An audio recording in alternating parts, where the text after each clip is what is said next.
After 6 years of dating, I turned down the opportunity to study abroad, eagerly awaiting my wedding day. But on the eve of our wedding, I discovered that my longtime boyfriend had meticulously saved over 10,000 unflattering photos of me. He even labeled each set of photos, ugly, uglier, unbearably ugly, and he used these photos to amuse his crush, Lewis. He even edited our wedding photos, replacing my face with Bonnie's, and said to her, "If you're willing to marry me, I can call off the wedding at any time." I thought, since you want it this way, I'll help you out. I won't complete our wedding anymore. But after I ran away from the wedding, he searched for me worldwide, nearly collapsing. See this photo of her when her parents passed away? She's so ugly without makeup. I was looking at the sample wedding photos on my boyfriend Stephen Lloyd's computer when I stumbled upon his WhatsApp chat by accident, and it was still logged in on the computer. He was sending out photos of me, unflattering ones from when my parents died in a car accident, showing me in a state of collapse at the hospital.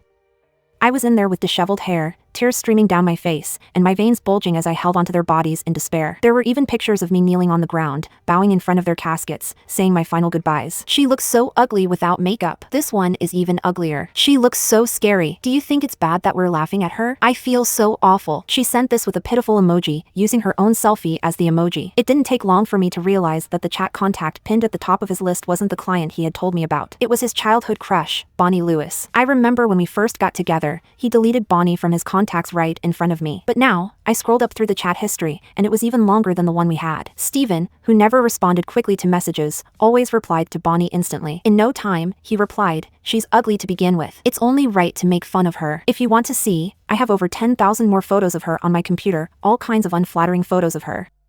As long as it makes you happy." Over 10,000. When I saw this message, my hand couldn't even hold the mouse steady. It was shaking. After 6 years together, we didn't have more than 10 photos of us in our phone albums. But he had over 10,000 unflattering photos of me. And these photos were used to entertain his crush, Bonnie. My heart was filled with disgust. But Stephen didn't stop there. He sent over a set of our wedding photos. At first, I thought something seemed off, but I couldn't figure out what was wrong. Until he said to Bonnie, "Do you see anything wrong with these?" Bonnie replied after a while, "How come it's my face? Isn't this your wedding photo with Catherine?" That was when I looked closely and realized that in every photo he sent, my face had been replaced with Bonnie's. And it didn't look out of place at all. It was clear that this wasn't something Stephen could have done on his own. I had the wedding shop do it for me. "In the same dress, you look so much better than her." Stephen seemed to see nothing wrong with what he was doing.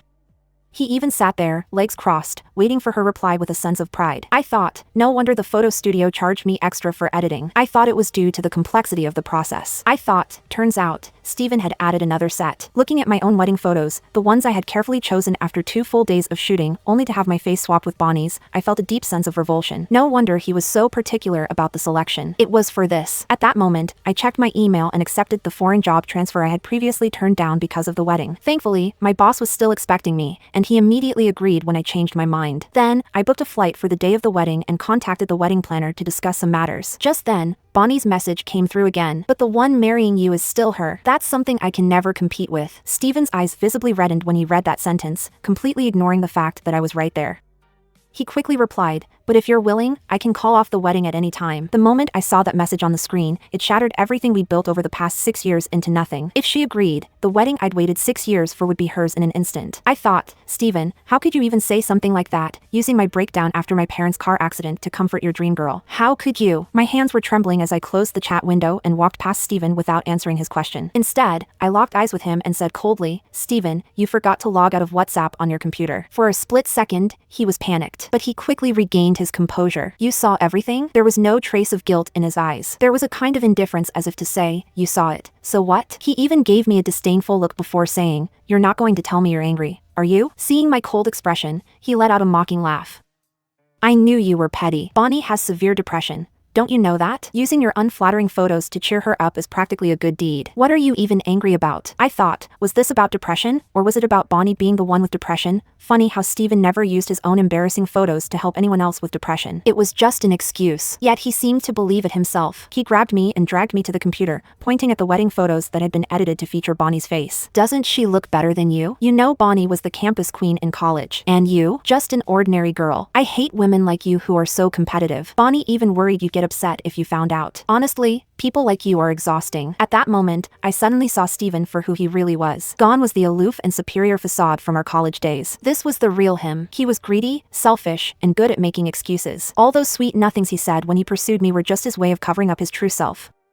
While he was hurling accusations at me, he took my car keys from the table. I'm going to take Bonnie to see a doctor. I told you already. Don't call me later and go hysterical. I asked him to put my car keys back, and he slammed the door, telling me not to pull the stunt, that he wouldn't fall for it. The next day was our wedding, but he drove my car across town with Bonnie to buy a seafood soup. When I checked the car surveillance, Steven and Bonnie were making love, and it seemed like Steven's lifelong wish had come true. He was overjoyed. He even fed Bonnie the seafood soup spoonful by spoonful. Then Bonnie had a sudden idea. Let's go watch the sunrise. We never got to fulfill that wish from college. Let's do it today. Steven hesitated. I'm getting married tomorrow. Watching the sunrise isn't appropriate. Bonnie's tears and the physical symptoms of her severe depression suddenly intensified. I'm giving you everything before your wedding. I thought you understood what I meant, but it seems I was overthinking.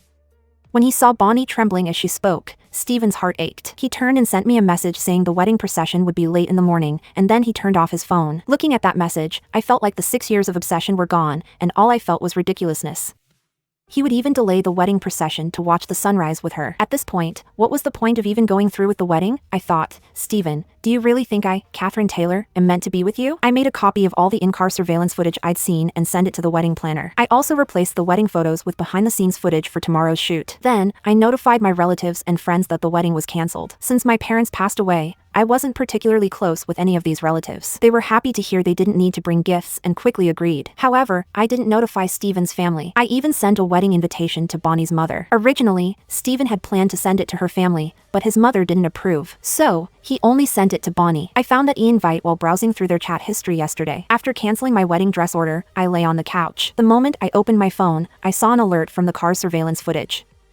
I opened it without thinking. Steven was taking pictures of Bonnie. Bonnie was laughing, taking pictures of my car, saying, Catherine is really such a spendthrift. Her parents are gone, but she still doesn't know how to save money, buying such an expensive car. Steven laughed and said, but her temperament doesn't match the car. You're the one who's a better fit. Then, he patiently took picture after picture of Bonnie. But during our 6 years together, every time I asked him to take a picture of me, he'd complain. He would just casually snap a few shots with his phone and toss them to me. When I shared a video about a boyfriend's photography skills with him, he just replied, well, you look like this. You're ugly. How am I supposed to make you look good? You can always edit the photos yourself. But now, he was tirelessly finding the perfect angles, adjusting her poses, his face filled with a satisfaction I had never seen before. They even spray painted my car, turning it into a chaotic mess. In the end, they snuggled together, watching the sunrise.